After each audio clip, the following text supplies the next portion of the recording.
today's the day. This was supposed to be yesterday. This was supposed to be Saturday, but you can see what's going on here. Let me shine some light on the situation. See my plastigage in there. So yeah, we can definitely get started with today. So don't mind the look. I'm in my working on car as a tire, so it's coated in a few different levels of grease and oil, but it's okay, it works. What we're doing today, we're getting dirty, we're getting messy, we're having I don't know if we're gonna call it fun, but we're having a time here. So today we're doing the rod bearings.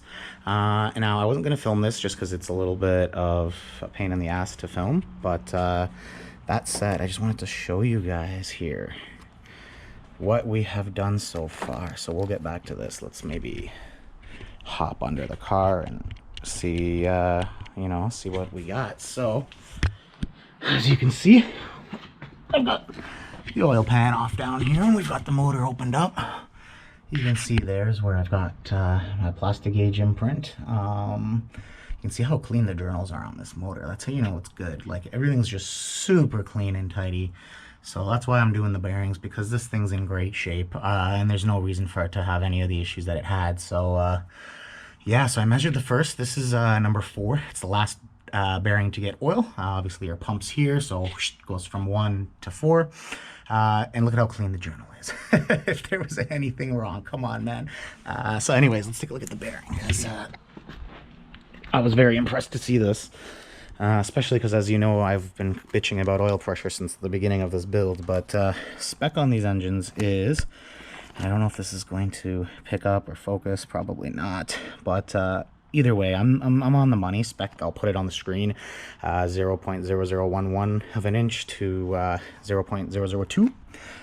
So this measures to be about, I want to say 1.3, maybe 1.4. So it's definitely within the standard spec, which is freaking awesome. So that's a really good start. I am using these guys, King Racing bearings. So these are the XP series. They're very hard. They're a hard bearing. They're great for big power and high RPM, but they won't last forever like the aluminum bearings that you get from like Clavette or ACL or whoever. These are great for street cars that you want to get maybe 100,000 miles out of, whereas the Kings might only give you 60,000 miles. That's still 4 or 5 seasons for me, which is more than enough. But you can see even the bearings that I pulled out, I mean, they're in good shape. They've got some signs of wear just because high RPM, you know, big power, but that might have also been from the previous owner. Again, this bottom end was used, so these bearings were already installed. But yeah, so here we are. That's the first one done. Again, it's on the money, so I'm pretty confident. So I'm gonna clean that bearing up, put a bunch of assembly lube up in there, and then bolt her up, torque her up, and then we'll do rod 1, just because those are the 2 that are easiest to get to now. Then we'll crank the motor over so we can do 2 and 3, and then we'll seal up the oil pan and hope for the best. All right, guys. So just in the process of setting up bearing number 4 to be plastigaged, and I just wanted to show you guys the setup, I guess. So King XP bearing is in. I've already put the top half in, so I'm going to get a little piece of plastigage on here and just show you guys how you set it up and how you measure. Now, before I do that, I just wanted to show one of the crank journals just so you guys could see what I'm working with. I mean, I don't think you can get much cleaner than that. Yeah, there's like dust and stuff on there, which will be cleaned off, but for the purpose of plastigage, it doesn't need to be perfectly clean. So anyways, the journals, they're in good shape, man. Really good shape. So really hoping that fresh bearings, nice good oil pressure, no more pump losing prime, you freaking junk. But yeah, so I'm going to set up a little piece of plastigage on the lower half of the bearing, the cap, and then I guess I'll show you guys when I pull it off how it'll measure and what it looks like. So that's it. It's a little piece of plastigage, and I'll show you the whole tube, but it just comes in a big strip of this little it's like plastic clay almost, and what happens is when you tighten that up, it gets squished, and how much squish is basically what determines your clearances, or what tells you your clearances. So I'm going to get this up there, I'm going to get it torqued, and then I'll pull it down and we'll see what the clearance is on this one. We know rod 4 was about 0014, so let's hope this is in and around the same. All right. So I finished plastigaging the whole bottom end. Rods 1, 4, and 3 are done. They're torqued, they're assembly lubed, they're ready to go. I just wanted to show you guys what plastigage looks like when it's all squished and how to measure it. So you can see there's the plastigage that's been squished. This is bearing number 3. And this is how you measure. So plastigage comes like so. It comes in kind of a ruler looking pack, and in there you have got your actual measuring device, this green stick. There's red as well. Red is for larger clearances, green is typically for your mains and your rod bearings. You can see here it's got the range listed there in millimeters and then inches on the other end, so it's just a direct conversion. But you basically rip a little piece of this measuring off and you use that to measure your bearings. Now, it's not going to be 100% exact, like as if you're using a micrometer or you know, some more accurate measuring equipment, but this will at least let you know if you're within range. Again, I will post the Mazda bottom end range up on the screen so you can see, and you can see we're in inches here.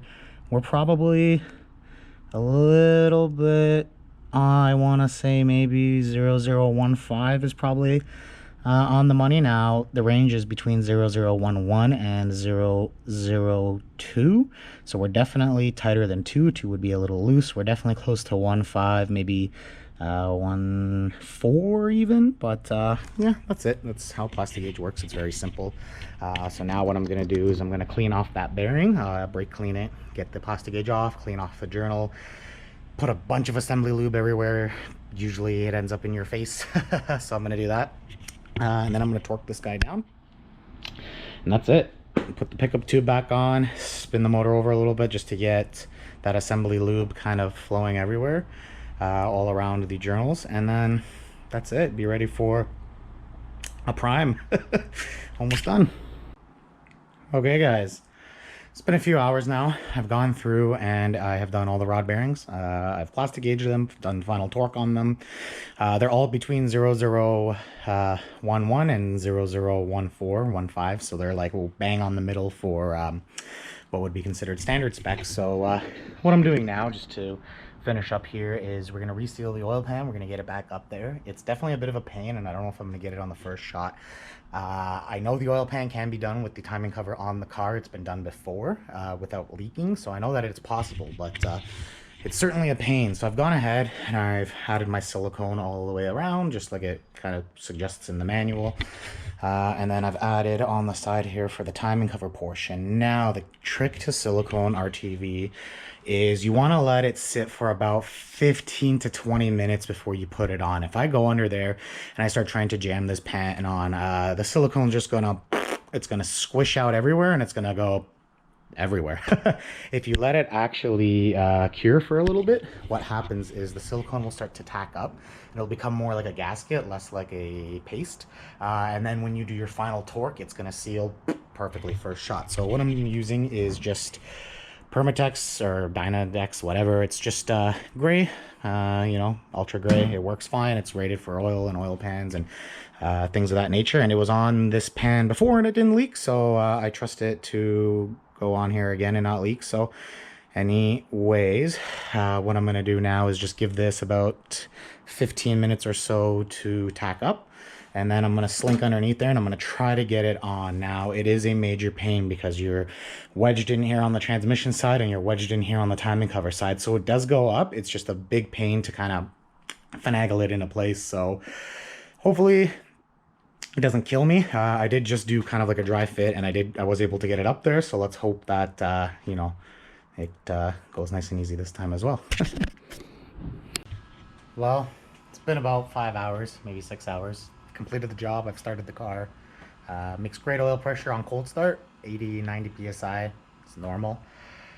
but I regret to inform this didn't solve the issue. As the oil temp came up and pressure dropped, and at idle I was only seeing 10 to 15 psi, and that wasn't even at operating temp. It's too low. Once it hits operating temp, we'll be in the single digits. It's no bueno. So I don't know. I don't know what's going on here. Bearings are mint. The only other things that contribute to oil pressure are your mains, which if the rod bearings are mint, your mains are also mint. And maybe your cam journals. I mean, there's no bearings there, but there is a journal with oil that's flowing through there. So if those are a little bit loose, which I highly doubt. So I don't know, guys. I mean, one thing I can say with this thing is I gave it my all. I definitely gave it 100%. I mean, who else can say they did their rod bearings in their garage and then started the motor and it worked? So that's kind of cool, but wasn't the issue. So season's done for me. Motor's got to come out. It'll go to a machine shop. They'll run through it top to bottom, replace things that need replacing, measure everything, and we'll try it again next year. It is what it is. It happens. Built motors, you know. You never know. I'm thinking maybe when I went to that track day and I wiped out the oil, maybe I wiped out something else with that thin oil, and here we are. Happens. Is what it is. Sucks, but it's life. That's racing. That's modified cars.